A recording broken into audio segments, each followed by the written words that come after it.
अब वाड़ा साहब, ये चूंकि आपने डेलीगेशन की बात की जिसको बिलावल भुट्टो जरदारी जो है हेड कर रहे हैं, अगर इसी तरह के डेलीगेशन जो है उधर हमारे पड़ोसी मुल्क ने भी बनाए हैं, लेकिन वहाँ पे ऑपोजिशन को शामिल किया गया। आज शिबली फराज साहब आपके ही सेनेट में वो तकरीर कर रहे थे और उन्होंने गिला किया कि पाकिस्तान तहरीक इंसाफ को स्पेस नहीं दी गई, उनके लोगों को भी शामिल किया जाना चाहिए था। उन्होंने कहा अब हम ये खुद करेंगे, अब हम अपने डेलीगेशन खुद बनाएंगे। तो आपके ख्याल में हुकूमत को शामिल नहीं करना चाहिए था PTI को?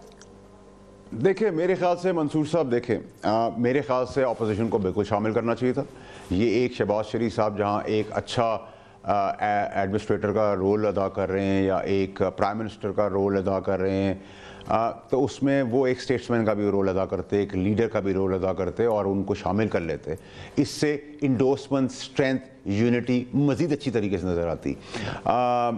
लेकिन अनफॉर्चुनेटली ऐसा नहीं हो रहा, तो इसका मतलब कमज़ोरी है, इनकॉम्पिटेंस है। तो आप इनकॉम्पिटेंस के अंदर फिर आप एक 12 करोड़ के लोगों के सूबे की आवाज़ें भी सुन रहे हैं, उनकी स्टेटमेंट्स भी सुन रहे हैं, चाहे वो सिंध के सूबे के बारे में बात हो, या वो डिप्लोमेटिक फ्रंट में बात हो, या वो फोर्सेस के फ्रंट पे बात हो।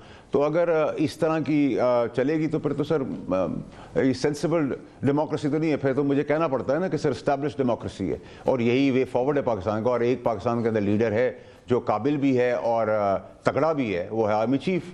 तो अगर आर्मी चीफ है और एयरफोर्स चीफ है और नेवल चीफ है, तो मैं उम्मीद ही कर सकता हूँ कि काश किसी दिन ज़िंदगी में ये कहूँ ये प्राइम मिनिस्टर मेरा चीफ है और मैं इसके पीछे खड़ा हूँ।